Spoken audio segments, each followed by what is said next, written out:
West Bank में लगातार दूसरे दिन आज पैलेस्टीनियन रेजिस्टेंस हमास ने 10 इजरायली सोल्जर्स को मारा है। कल भी वही घटना हुई थी, आज भी वो घटना हुई है और पॉइंट ब्लैंक रेंज में, बिल्कुल जैसे हमने कहा था कि गाजा में हो रहा है, उसी तरीके से वेस्ट बैंक में हो रहा है। अमरीश मिश्रा स्पीक्स में आपका स्वागत है। कल मैं वीडियो जारी नहीं कर पाया, मेरी तबीयत थोड़ी ठीक नहीं थी, लेकिन आज हम देखिए 2 दिन का कवर करेंगे और कल से हम कोशिश करेंगे कि हम एक नए स्वरूप में आपके सामने आए। दिन में 2 या 3 वीडियो हम आपके बीच लाएं।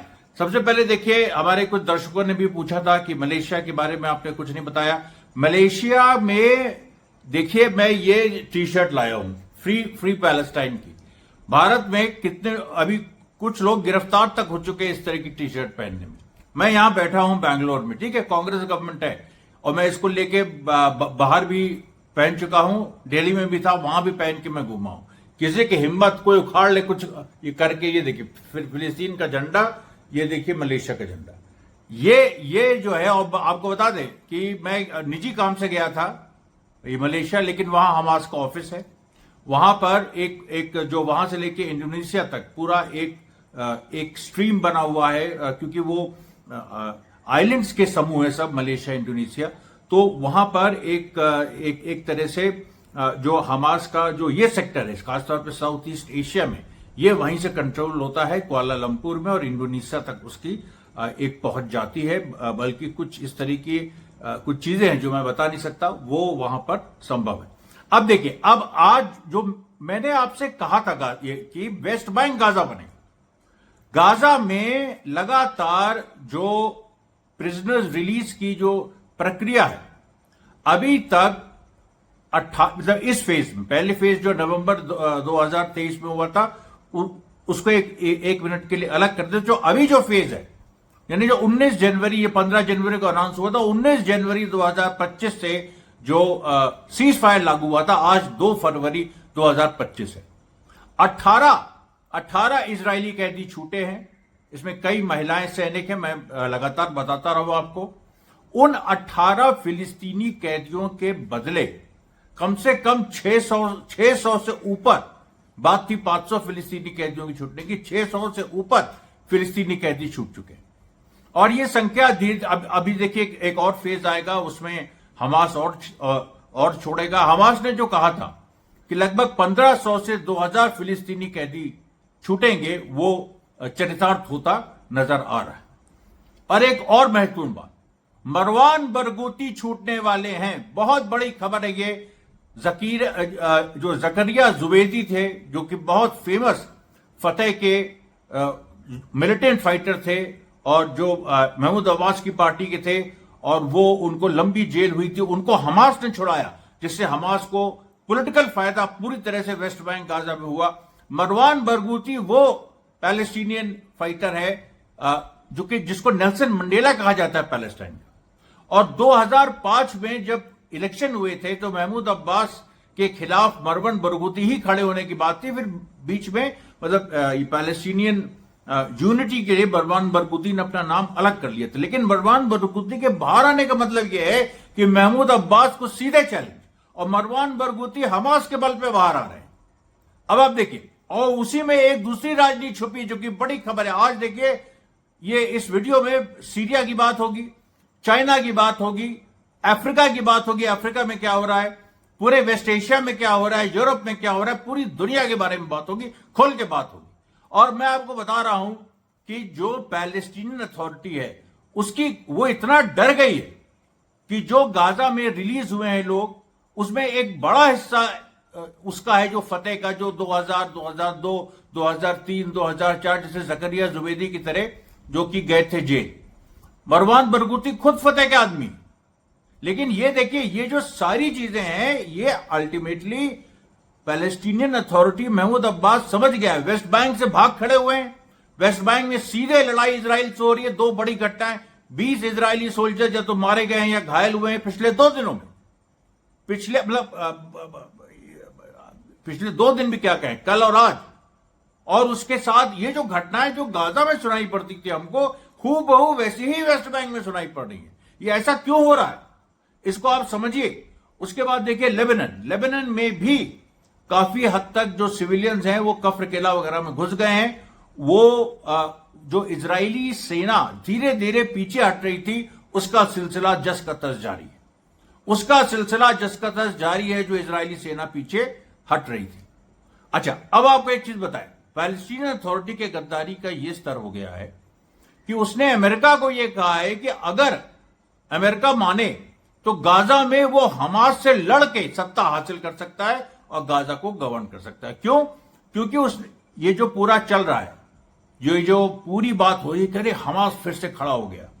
अभी तो ये खत्म था, 15 जनवरी तक तो कुछ था ही नहीं, अचानक पुलिस भी क्रिएट हो गई, सिविल एडमिनिस्ट्रेशन भी क्रिएट हो गया, म्युनिसिपल वर्कर्स भी आ गए, हमास पूरा खड़ा हो गया। तो जो हमारे कंटेंट चोर हैं, जो महमूद अब्बास के लोग हैं हिंदुस्तान में, तो ये सभी बहुत घबराए हुए हैं। और ये मैं आपको बताऊं कि महमूद अब्बास कह रहा है कि हम हमास से लड़के गाजा पे हम कब्जा करेंगे अगर हमारा अमेरिका और सऊदी अरेबिया साथ दे। अब आप ये बताएं, अच्छा, अमेरिकन का कहना है कि ये डिलूजनल बातें हैं, ये बेवकूफीपूर्ण बातें हैं, क्योंकि अगर वहां पर पैलेस्टीनियन अथॉरिटी को गाजा में हमास से लड़ने भेजा जाएगा, इजराइल तो देखिए खत्म। इससे एक बात साबित होगी, इजराइल के अंदर दम नहीं है, इजराइल पूरी तरह से खत्म हो चुका है। सीरिया में मैं अभी आपको बताऊंगा, सीरिया में रेजिस्टेंस, जो मैंने आपको कई दिनों से कहा था कि रेजिस्टेंस शुरू हो रहा है, आज उसकी क्या स्थिति होगी। पहली गोलियां भी चल गई और इजराइल जो सेटलमेंट्स वहां सीरिया में बना रहा है, वहां फंसा हुआ है, लेबनान में पीछे हट रहा है। उसको 18 फरवरी डेडलाइन, उसके पहले उसको वहां से लेबनान से जनता खदेड़ देगी। ये तो हिजबुल्लाह फायरिंग शुरू कर देगा। कल हिजबुल्लाह ने एक टेस्ट फायरिंग की है, ये भी बड़ी खबर है। हिजबुल्लाह ने टेस्ट फायरिंग कर दी है और उसको लेके इजराइल डर रहा है, क्योंकि वो उसी तरह से हुआ कि एक मिसाइल आई लेबनान से अनइंटरसेप्टेड, जिसको इजराइल का आयरन डोम इंटरसेप्ट नहीं कर पाया। वो सेफ जगह गिरी, उसने कोई नुकसान नहीं किया, लेकिन ऑब्वियसली वो टेस्ट मिसाइल थी। हिजबुल्लाह अब देखिए जल्दी से जल्दी वो फायर करने वाला है। सीरिया में आपको लगातार बता रहा हूं, वो सारी चीजें हो रही हैं। चाइना से देखिए, जो ट्रंप ये सोच रहे थे कि ठीक है, मिडिल ईस्ट में तो या मतलब वेस्ट एशिया से हम नेतन्याहू को उस तरह से साथ नहीं देंगे, लेकिन उधर हम चाइना और मेक्सिको और कनाडा के ऊपर टैरिफ्स लगा देंगे। तो हो क्या रहा है, चाइना ने उल्टा वहां पर जो इनका सबसे स्ट्रांग बेसिस है आर्टिफिशियल इंटेलिजेंस, वहां पर अपना डीप सीक एक आर्टिफिशियल इंटेलिजेंस का टूल उसने जारी कर दिया है। और जो यूनिक्स कोड होता है, जिससे जो एंड्रॉयड और आईओएस के का पूरा बेस होता है, उसी यूनिक्स कोड से केवल 52 करोड़ में उसने पूरा बनाया है। अमेरिका हिला हुआ है कि जिस चीज के हजार करोड़ इन्वेस्टमेंट लगता था, 52 करोड़ में उसको चाइना ने बना दिया है। और इंडिया जैसे देश में भी सवाल उठ गया है कि यहां पर इतने अपने को आईटी और ये सब कहते हैं लोग, लेकिन यहां आराम तलब आलसी टाइप के जो आईटी जो टेक फील्ड में लोग हैं, ये बस सॉफ्टवेयर, मतलब एक उस पर छोटे मोटे सॉफ्टवेयर बनाते। इनको कभी ये नहीं लगा कि हम अपना एक प्लेटफॉर्म बनाए, हम अपना एक एआई टूल बनाया है, एक हिंदी में बनाए, संस्कृत में बनाए, उर्दू में बनाए, मतलब बहुत सारी संभावनाएं। और आपके पास और सारी कोडिंग मौजूद है पब्लिक डोमेन में। चाइना ने ऐसा नहीं है कि यूएस कह रहा है कि हमसे चोरी किया, अरे वो पब्लिक डोमेन में यूनिक्स का पूरा प्रोग्राम अवेलेबल है, कोई भी कर सकता है, जिसको भी थोड़ा बहुत कोडिंग आती है वो शुरू कर सकता है, वो जाके देख सकता है। तो ये देखिए पूरी दुनिया बदल रही है चाइना ने। और मैं चाइना के बारे में भी आज आपको बताऊंगा कि चाइना ने किस तरीके से अमेरिका को घेर लिया है चारों तरफ से। उसके बाद देखिए, जो सबसे पहले सीरिया में देखिए जो हुआ है, ये एक गांव है सीरिया में, तरनजा, इसको आप लिख लीजिए, और मैं बता रहा हूं, इसको आप लिख लीजिए। तरनजा नाम का सीरिया में गांव है। यहां पर सबसे पहला क्लैश इजराइल और नए सीरियन रेजिस्टेंस में हुआ है। उधर वो सूट बूट का जिहादी जुलानी, फर्जी अमेरिका और वेस्ट का पिट्ठू, ये जो जुलानी है, ये अपने घूम रहे हैं, कभी रियाद चले जाते हैं, कभी ये चले जाते हैं। और इन्होंने यहां तक कह दिया है कि हिंसा तो जारी रहेगी। यानी जो सीरिया में अभी बयान दिया इन्होंने कि सीरिया में जो माइनॉरिटीज पे अटैक हो रहे हैं, जो सुन्नियों पे हमले हो रहे हैं, वो होते रहेंगे, अभी 2-3 साल चलेगा। और वेस्ट उसको मान रहा है, और आतंकवादियों को बैठाया है वेस्ट ने असाद को गिराने के लिए।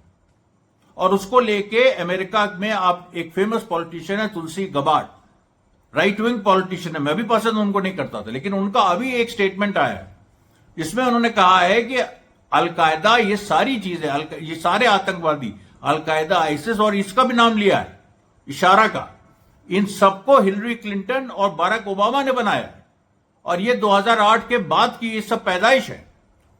और मैं सुनकर शॉक रह गया कि बताइए, मतलब हिलरी क्लिंटन और बराक ओबामा जो अपने को लिबरल और डेमोक्रेट कहते हैं, इन्होंने इस्लामोफोबिया फैलाया, ये इन्होंने आतंकवादी पैदा किए जिससे इस्लाम बदनाम हो और पूरी दुनिया में घृणा फैले और आम मुसलमान के ऊपर हमले शुरू हो जाए, जिनका आईसिस अलकायदा से कोई मतलब नहीं है।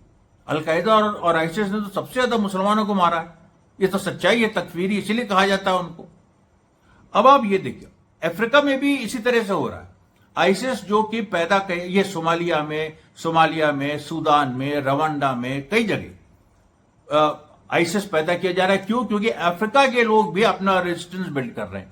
अफ्रीका के नेशन, कई जो मैंने जिन नेशंस का नाम लिया, और वो काफी हद तक मुस्लिम नेशंस हैं, तो वो उनको आजादी तो मिल गई, खासतौर पे वहां पर फ्रेंच कॉलोनियलिज्म से कुछ जगह ब्रिटिश और अमेरिकन, उनको आजादी तो मिल गई, लेकिन उनको आर्थिक आजादी नहीं मिली। वो आर्थिक आजादी लेना चाहते हैं और आर्थिक आजादी उनको ना मिले, अफ्रीका के सारे मिनरल्स का दोहन होता रहे, इसलिए अमेरिका वहां आईसिस को मदद कर रहा है और ये भी कहता है कि आईसिस का हम वो भी करेंगे, मतलब आईसिस पे हम बम्बार्डमेंट भी करेंगे। अभी कल ट्रंप ने कहा कि हम लोगों ने कम से कम 10 लोकेशन में सोमालिया में आईसिस पे बम्बार्डमेंट कर दिया। ये आईसिस का बम्बार्डमेंट वैसे जैसे सीरिया में ये करते थे, एक्चुअली आईसिस के बम्बार्डमेंट के बजाय ये ईरान की फोर्सेस पे करते थे जो लड़ रही थी आईसिस से।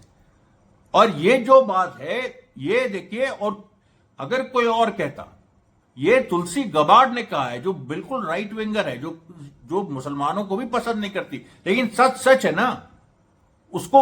अच्छा ठीक है, आप मुसलमानों को पसंद नहीं करते तो फिर आप अलकायदा और आईसिस को भी पसंद नहीं करेंगे, लेकिन ऐसे भी लोग हैं जो मुसलमानों की मोहब्बत के, मतलब जैसे ओबामा ने कहा था यूएस इलेक्शन में अभी ट्रंप के, कि मुस्लिम्स कैसे ट्रंप को वोट कर सकते हैं। अरे मुस्लिम्स क्यों नहीं ट्रंप को वोट करेंगे? तुमने झूठ बोला, तुम अंदर से इस्लामोफोबिया को, तुमने उसको तो बकायदा क्लिनिकल तरीके से, ये जो मूर्ख टाइप के लोग इस्लामोफोबिया फैलाते हैं उनकी बात एक बार जाने तो उनसे तो निपट लेंगे हम लोग, लेकिन तुम्हारे जैसे लोग जो सफेद पोश हैं, जो लिबरल भाषा बोलते हैं, जो डाइवर्सिटी की बात करते हैं, जो सब अच्छी अच्छी चीजों की बात करते हैं, सब एक होना चाहिए, सारे धर्म एक है, इस तरह की बातें करते हैं। अब सोचिए अगर कांग्रेस जो है वो एक कुछ नया, एक ऐसा आतंकवादी संगठन आरएसएस टाइप पैदा कर दे, वही स्थिति हुई, मतलब हम कह रहे हैं कि अगर कंपेयर करिए तो वो पैदा कर दे तो फिर क्या होगा कांग्रेस का? तो वही बराक ओबामा और तुलसी गबार्ड, ये इनका हिलरी क्लिंटन का हाल है। और इसको लेके पूरी दुनिया में जबरदस्त एक्सपोजर हो रहा है। अफ्रीका के मैदान में कम से कम देखिए, हर जगह अफ्रीका में सिविल वॉर हो रही है, चाद में हो रही है। अच्छा, चाद वगैरह में देखिए क्या है कि फ्रांस का लंबा रूल रहा है, फ्रांस वहां से अब जो चाद की गवर्नमेंट है वो कह रही है फ्रांस से कि तुम खाली करो। अब फ्रांस तो खाली कर देगा, लेकिन वो एक आतंकवादी फोर्स छोड़ देना चाहता है, तो वो वहां पर उसने, कांगो में यही हो रहा है, कांगो के 2 हिस्से कर दिए थे, वहां पर भी अभी देखिए फिर से एक इस तरह से आईसिस टाइप फोर्सेस पैदा हो रही है। ये जो सारा पूरा है, तो ये देखिए, अब लोग कुछ कहेंगे कि आप सीरिया पे बात कर रहे थे, आप वहां चले गए, लेकिन यही दोस्तों खूबसूरती है, जब आप एक किसी पहलू पे बात करके उसको पूरी दुनिया के तमाम घटनाओं से जोड़ के फिर उसी भी चीज पे आ जाइए। जैसे मैं फिर आ गया तनाजा पे, और ये जो तरनाजा है, और तरनाजा जो सीरिया में है, इसमें कम से कम 11 घंटे गोली चली है। कुनेत्रा जो इजराइल के कब्जे में है, कुनेत्रा में ये है ये तरनाजा।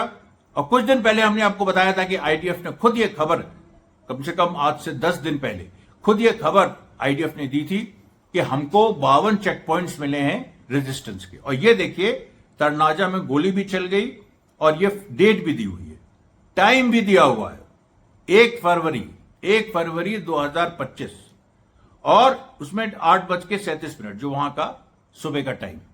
अब आप ये बताइए कि, और वहां पर जो रेजिस्टेंस है उसने बयान भी दिया, उसने कहा कि हमने इजरायली फोर्सेस को क्षति पहुंचाई। पहली बार इजरायली फोर्स इंजर्ड हुए, बड़ी खबर है ये।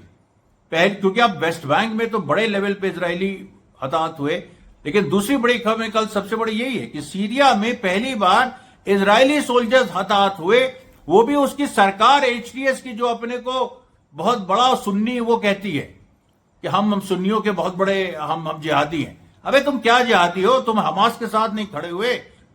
सुन्नियों के जो, तुम सुन्नियों को बदनाम करना छोड़ दो। ये जो बदनाम करते रहते हो कि ये वहाबी हैं, ये हैं, वो हैं, अरे कोई भी हो, देवबंदी हो, वहाबी हो, सुन्नी जो है वो हमास के साथ है, खत्म बात। और हमास का उनको साथ देना है। शिया जो है वो ईरान के साथ है, और हमास और ईरान एक है, तो हो गई शिया सुन्नी एकता। अब उससे ज्यादा क्या हो सकता है? अब यहां देखिए जो पूरी स्थिति है कि जो सीरियन रेजिस्टेंस के फाइटर्स हैं, इन्होंने तरनाजा कुरेत्रा जो कंट्री साइड है वहां गोली चलाई, इजराइल के लोगों को घायल किया पहली बार। और एचटीएस के गुंडों के बारे में उन्होंने कहा कि जुलानी गैंग, उन्होंने देश ही नहीं माना उसको, कहा जुलानी गैंग, ये जो जुलानी माफिया है इसके खिलाफ लड़ाई शुरू हो गई है। और इजराइल और जुलानी माफिया गठजोड़ के खिलाफ लड़ाई शुरू हो गई है। आज का यही थंबनेल बनेगा। जिसको जो उखाड़ना उखाड़ ले, चैलेंज करता हूं मैं, जिसको जो उखाड़ना उखाड़ ले। अब आप देखिए, उसके बाद देखिए जो इराक में एक आईडीएफ का स्पाई है जो पकड़ा गया। उसका नाम है एलिजाबेटा सुरकोवा। ये रशियन इजरायली है और ये आईडीएफ का स्पाई है, और ये कुछ समय पहले इराक में कैप्चर हुआ था। इराक अब ये कह रहा है, पेशकश की है इराक ने इजराइल से कि हिजबुल्लाह के जो कुछ फाइटर्स तो आने अंदर अभी हैं पुराने, उनको तुम छोड़ो तो हम इसको छोड़ेंगे। अब ये बात जो हमास सक्सेसफुल हुआ है गाजा में, उसके बाद ये हुआ है, उन्होंने कहा है कि हम इसको छोड़ेंगे, एक्सचेंज करो हमसे, हिजबुल्लाह के तुम प्रिजनर्स को छोड़ो। ये इराक की रेजिस्टेंस ने कहा है। उसके बाद देखिए लेबनान में जो हिजबुल्लाह के एक एमपी हैं हमायत, उन्होंने कहा है कि ये जो, अच्छा लेबनान में क्या हुआ है कि जो केयरटेकर प्राइम मिनिस्टर, वहां तो आप जानते हैं कि president Christian, prime minister Sunni, और पार्लियामेंट का स्पीकर शिया, इस तरह का है। पार्लियामेंट की जो स्पीकर हैं बेरी, वो तो है ही, मतलब एक्सेस ऑफ रेजिस्टेंस के साथ। प्रेसिडेंट जोसेफ आउन भी है, वो भी, उन्होंने भी बोलना शुरू कर दिया इजराइल के खिलाफ। अब प्राइम मिनिस्टर जो था ये मिकाती, पहले जब लड़ाई हुई थी केयरटेकर था। अभी एक नया प्राइम मिनिस्टर आया है सुन्नी, उसका नाम है नफफ सलाम। तो नफफ सलाम जो है ये पीएम डेजिग्नेट है, अभी इसने शपथ नहीं ली है, लेकिन अब ये मिकाती अभी केयरटेकर है, इनका टर्म पूरा हो जाएगा कुछ महीनों में, तो ये नफफ सलाम आ जाएंगे, ये भी सुन्नी। अब नफफ सलाम से इन्होंने कहा, ये जो हिजबुल्लाह की जो एमपी है, इन्होंने कहा कि देखिए जो हिजबुल्लाह की जो अपनी एक लॉजिकल, क्योंकि हिजबुल्लाह वहां की पार्लियामेंट में एक बड़ी ताकत है, तो हिजबुल्लाह को भी मिनिस्ट्रीज मिलनी चाहिए, ये सारी चीजें। और उसको लेके देखिए पिछले दिनों अमेरिका ने ये कोशिश की थी कि हिजबुल्लाह को कुछ मिनिस्ट्री ना मिले। इसको लेके बड़ा बवाल भी वहां हुआ और उसको लेके बड़ा विरोध हुआ। जोसेफ आउन जो है वहां के जो नए प्रेसिडेंट है क्रिश्चियन, उन्होंने भी अल्टीमेटली कहा कि नहीं, हिजबुल्लाह को लिए बिना हम कुछ नहीं कर सकते। उसके बाद देखिए जो वेस्ट बैंक में और जगह जगह लड़ाई हुई है, ट्यूबस में अल फरा कैंप में हुई। एक चीज और बता दें आपको, परसों तमूम में करीब 20 फिलिस्तीनी सिविलियंस मारे गए थे। उसमें मतलब सारे सिविलियंस नहीं थे, उसमें कम से कम 5 रेजिस्टेंस फाइटर्स थे। जेनिन में लगातार 2 दिन से इजराइल अब क्या करता है, इजराइल जब देख रहा है इजरायली सोल्जर्स मारे जा रहे हैं तो ड्रोन से बॉम्बिंग करता है। तो उसमें जो ड्रोन से 2 दिन बॉम्बिंग की है, उसमें कुछ फाइटर्स करीब 4 फिलिस्तीनी रेजिस्टेंस के जेनिन में भी मारे गए, लेकिन वो हमलावर जारी। देखिए वहां पर क्या है कि जो जिस रेजिस्टेंस ने, हमास ने गाजा में बकायदा अभी मोहम्मद दैफ की शहादत अनाउंस की, उसके साथ साथ उन्होंने अपने बड़े 7 कमांडर्स की शहादत अनाउंस की। कई और लोगों फाइटर्स की जिनको प्रॉपर बरियर नहीं मिल पाया था, उनकी बकायदा उनको दफनाया और विद प्रॉपर सेरेमनीज। और ये कहा कि ये जो सारी चीजें हो रही हैं, ये सारी चीजें ने हमें हमास के अंदर नए फाइटर्स को जन्म दिया है, जो लीडरशिप ले रहे हैं। और उन नए फाइटर्स का चेहरा हमास ने दिखाना शुरू कर दिया सीज फायर के बाद। फयाद हुसैन जो कि हमास के बेत हनून ब्रिगेड के कमांडर, उनके बारे में आपको बता चुके हैं। अभी जो कल प्रिजनर एक्सचेंज हुआ उसमें हौतिम अल हाजिरी, ये जो बीच फ्रंट के कमांडर है, बीच मतलब जो गाजा का जो समुद्र वाला हिस्सा है उसकी जो बीच एरिया है उसके कमांडर, वो बाहर आए। और जो कल जो एक्सचेंज हुआ जिसमें 3 इजरायली जो मर्द हैं, मतलब इजरायली जो कैदी हैं, उसमें एक अमेरिकन इजरायली भी है, कीथ सेगल, बाकी जो बीबास था और एक और, ये 3 लोग कल रिहा हुए और उसके बदले सैकड़ों फिलिस्तीनी रिहा हुए। वो जो कल के पूरे सेरेमनी में हौतरी जो है वो बाहर आ गए, जो कि बीच फ्रंट के कमांडर है। बिल्कुल जैसे फयाद हुसैन भी अपने 40s में है, वो भी अपने 30s में। एक नई जो लीडरशिप हमास में डेवलप हो रही है। और ये सोचिए, महमूद अब्बास सोच रहे हैं कि हम हमास को वहां वेस्ट बैंक में इनको अपना किला और अपनी कुर्सी इनसे बच नहीं पा रही है। और ये मतलब ये एक अलग ही एक लेवल के, अमेरिका ने सही कहा कि डिलूजनल है, कि मतलब इनका कुछ दिमाग खराब है। हैताम अल हौजरी अबू उमर, वही जो मैंने बताया, जो हमास के बीच फ्रंट के कमांडर है। उसके बाद देखिए इजरायली जो बहुत सारी ऐसी खबर इजराइल से आ रही है कि जो इजराइल के जो ऑफिसर्स थे, इंटेलिजेंस ऑफिसर्स, अक्टूबर 7 में मोस्ट प्रॉब्ली, क्योंकि क्या है कि जो इरानियन स्पाइज मिले हैं बहुत ना इजराइल में, तो ये खबर आ रही है कि 7 अक्टूबर को जो कई लोग जो इंटेलिजेंस फेलियर बताया जा रहा है, उसमें कई इजराइल के लोग जो इंटेलिजेंस उस समय थे बॉर्डर पे, 7 अक्टूबर होने दिया, उसमें से कुछ लोग हमास से या तो मिले थे और या फिर वो हमास के किसी न किसी इन्फ्लुएंस में थे, हमास ने कुछ हैकिंग की थी। अब इस पे देखिए पूरा, और ये एक, और हमास भी ऐसे आर्टिकल निकाल रहा है कि वो मजाक उड़ा रहा है इजराइल का मजाक उड़ा रहा है कि ये जो इजरायली हैं, जो इजरायली इंटेलिजेंस के जो इनके जो स्पाइज हैं, ये नहीं तय कर पा रहे हैं कि इजराइल के साथ रहें या हमास के साथ रहें। ये तो हालत है। और वहां गाजा में क्या हालत है, गाजा में पूरी जनता, 50,000 से ऊपर लोग मारे गए, 1 लाख से ऊपर लोग घायल हो गए। और इन सारी सिचुएशन में वो बने हुए हैं, साउथ से नॉर्थ गाजा लौट आए हैं, हमास की सरकार वापस आ गई है।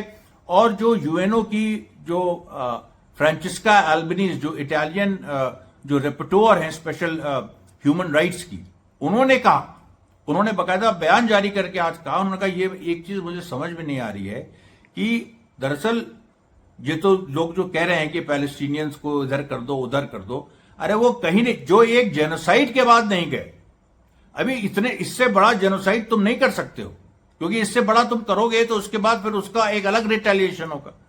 तो इसलिए इतने बड़े जेनोसाइड के बाद जो लोग टस से मस नहीं हुए, गाजा से कहीं भागने की उन्होंने कोई फितरत नहीं दिखाई, हमास से विद्रोह की फितरत नहीं दिखाई, बल्कि समर्थन दिखाया। और आज ये हालत है कि जो 70% जो पैलेस्टीनियन प्रिजनर्स फतेह के हैं, जो हमास के नहीं हैं, वो रिहा होके हमास जिंदाबाद के नारे लगा रहे हैं और महमूद अब्बास मुर्दाबाद के नारे लगा रहे हैं। तब बताओ क्या करोगे तुम? ये जो पूरी स्थिति है, इसको फ्रांसिस्का एल्बनीज ने कहा that the world should wake up, दुनिया को जगना चाहिए अपनी इस बेवकूफी से, क्योंकि कोई फायदा नहीं है इसमें, अंतोगत्वा हार है। उसके बाद देखिए जो और हमास ने, और जो पहले भी प्रिजनर एक्सचेंज हुआ था और कल भी, उसने जो इजराइल द्वारा कैप्चर्ड जो राइफल्स हैं वो फिर से डिस्प्ले की। ये फिर इजराइल के मुंह पे एक बड़ा थप्पड़ एक लगातार ये लगा रहा है। उसके बाद देखिए नाब्लिस में ये जो तुलकरेम, रमल्ला, ट्यूबस, अल खलील, हिब्रॉन और नाब्लिस में इन 5 जगहों पर भी इजरायली फोर्सेस से भिड़ंत हुई। और वो जो 2 घटनाओं में कम से कम 20 इजरायली सैनिक जो जेनिन में या तो मारे गए हैं या घायल हुए हैं। और सीरिया की मैंने बताया पहली बार इजरायली वहां घायल हुए हैं। ये जो पूरी, और ये जो 5 एरियाज हैं जो मैंने अभी नाम दिया, खासतौर पर नाब्लिस में, यहां भी करीब 12 इजरायली सोल्जर्स घायल हुए। और बताइए ये पूरी सिचुएशन ऐसी हो गई है दुनिया की कि दुनिया ने, क्योंकि ऐसे कोई रेजिस्टेंस की लड़ाई दुनिया ने वियतनाम वॉर के बाद देखी नहीं, 1975 के बाद, और दुनिया को ट्रैक रखना भूल गई। दुनिया कैसे ट्रैक किया जाए वो आपको अमरीश मिश्रा स्पीक्स पर ही मिलेगा। दुनिया एक तरफ, हम एक तरफ, मानना हो किसी को माने, और कंटेंट चोरों के पास जाना है तो उनके पास जाए। अभी देखिए जो पूरी एक पूरी जो लड़ाई चल रही दुनिया में कि हम हमास की जो कि जीत जमीन पे हो गई है, उसको एक्सेप्ट करें, उसको हाईलाइट करेंगे नहीं करें। अरे तुम हाईलाइट नहीं भी करो तो वो तो है ना। अगर हॉलीवुड में आग लगी, तुम हाईलाइट करो ना करो, आग तो लगी ना। सैकड़ों नफरती जो कीड़े थे जो कि गाजा के सारे लोगों के एनिहिलेशन की बात कर रहे थे, जेम्स वुड जैसा हॉलीवुड एक्टर तमाम, और स्टीवन स्पीलबर्ग वगैरह, उनका घर जल के राख हो गया ना। उनको बिलियंस ऑफ डॉलर्स का नुकसान हुआ ना। आज कोई पिक्चर उनके साथ बनाने को तैयार नहीं। यह हालत हो गई। आप इस चीज को समझिए, ये जो प्रक्रिया है ये पूरी दुनिया में पलट गई है। और हमास जो जीत की तरफ बढ़ रहा है, इसको लेके लोग यही सोच रहे हैं कि अब नाबलिस में घटना हो रही है, ट्यूबस में घटनाएं हो रही हैं, इजरायली मार खा रहे हैं, अब गाजा में मार खा गए, अब वेस्ट बैंक में भी हम कहें मार खा गए। अब न्यूयॉर्क टाइम्स का क्या होगा, गार्जियन का क्या होगा, जितने पिट्ठू जो इजरायली और जूइश लॉबी का पैसा खाते हैं, इनका क्या होगा, ये जो सच बोल, ये गार्जियन का क्या होगा, ये अपने इजरायली मालिकों को क्या जवाब देंगे। उसके बाद लेबनान में देखिए रब थलाथीन जैसी जगह पे इजराइल ने बॉम्बिंग की। लेकिन सच्चाई क्या है? सच्चाई यह है कि कफ्र किला, जो कि एक तरह से आखिरी किला है इजराइल का, उसका नाम ही कफ्र किला है, वो आखिरी किला, उसके बाद इजराइल शुरू हो जाएगा। और कफ्र किले तक इजराइल को ढकेल के लिया है। दीर मीमास कफ्र किले का शहर है, वहां पर आज सिविलियंस घुस गए और उसमें इजराइल और लेबनीज आर्मी उनका साथ दे। क्या करें, लेबनीज आर्मी में जितने भी इजरायली सिंपैथाइजर्स हो, मैक्सिमम उसमें लोग ऐसे हैं जो सबको वहां खरीदा नहीं जा सकता है। मैक्सिमम लोग उसमें ऐसे हैं जो हिजबुल्लाह के साथ हैं, रेजिस्टेंस के साथ हैं।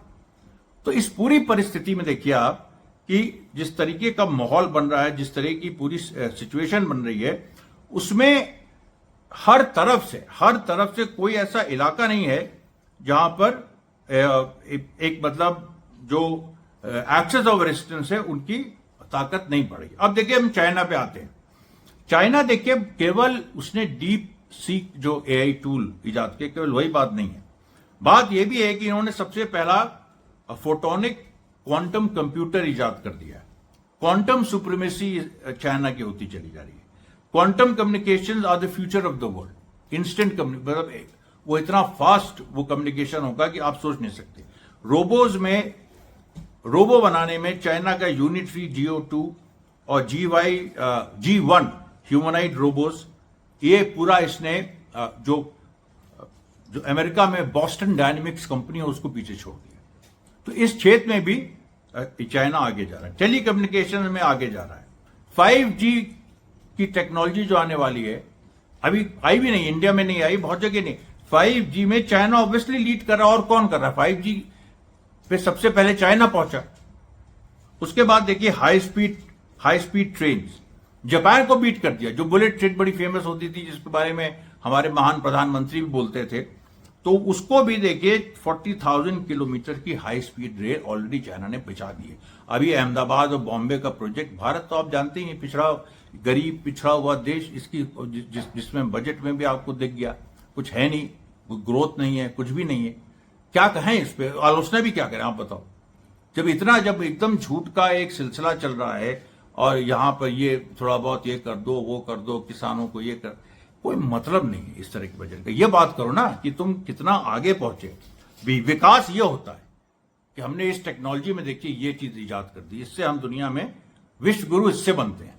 इसको जरा दिमाग सही करो अपना, जो यहाँ के लोग हैं, और इसको जरा सीखो, इसको समझो, नहीं तो इतने पीछे रह जाओगे कि दुनिया फिर भूल जाएगी भारत के बारे में, भारत भी कोई देश था।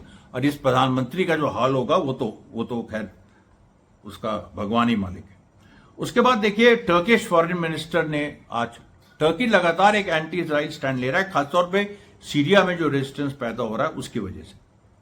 उसके बाद देखिए जो एक और खबर यूरोथ अरनॉथ हिब्रू न्यूज़पेपर में छपी कि फिलिस्तीनी जो कैदी कल छोड़े गए, उनके हाथ में एक ब्रेसलेट अरबिक में बांधा हुआ था। ये इजरायली प्रिजन अथॉरिटीज ने किया।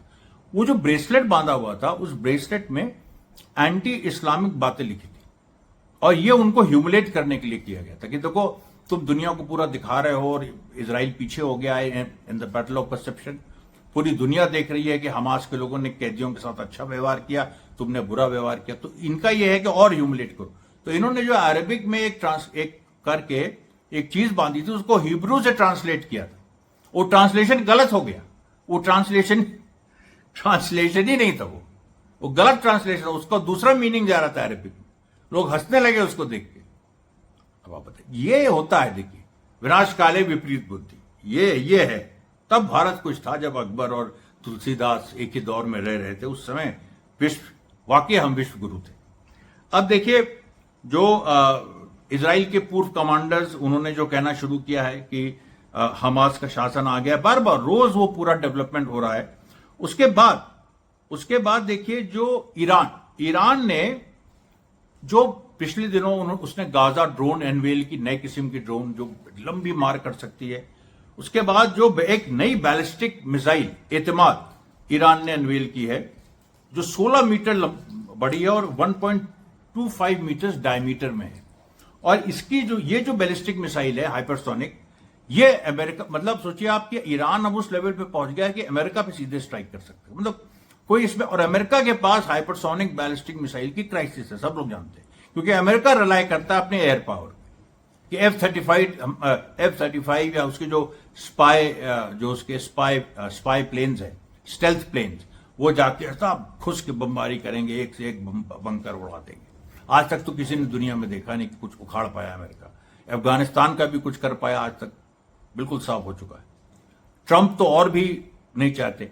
तो ये देखिए, ये जो ईरान की भी लगातार तरक्की हो रही है और ईरान हथियारों के मामले में आगे बढ़ रहा है, और उसके साथ साथ ईरान ने देखिए और अपने लोकल पॉलिटिक्स में भी, हाउसिंग के लेवल पे, टेलीकम्युनिकेशंस के लेवल पे काफी उसने अपने को डेवलप किया है। और यहां तक स्थिति आ गई है कि मतलब ईरान के ऊपर कितने सैंक्शंस लगे, वो सारे सैंक्शंस के बावजूद ईरान आगे बढ़ रहा है और वो नई बुलंदियों को छू रहा है। उसकी इकोनॉमी अच्छा कर रही है, और जो रशिया के साथ जो 20 साल की पार्टनरशिप हुई है, उससे न केवल ईरान मजबूत हुआ बल्कि एक्सिस ऑफ रिस्टन मजबूत हुआ। ये देखिए आज का प्रसारण, और मैं कल फिर हाजिर होऊंगा। हो सकता है 2 वीडियोस कल आए। तब तक के लिए धन्यवाद साथियों, बहुत बहुत धन्यवाद।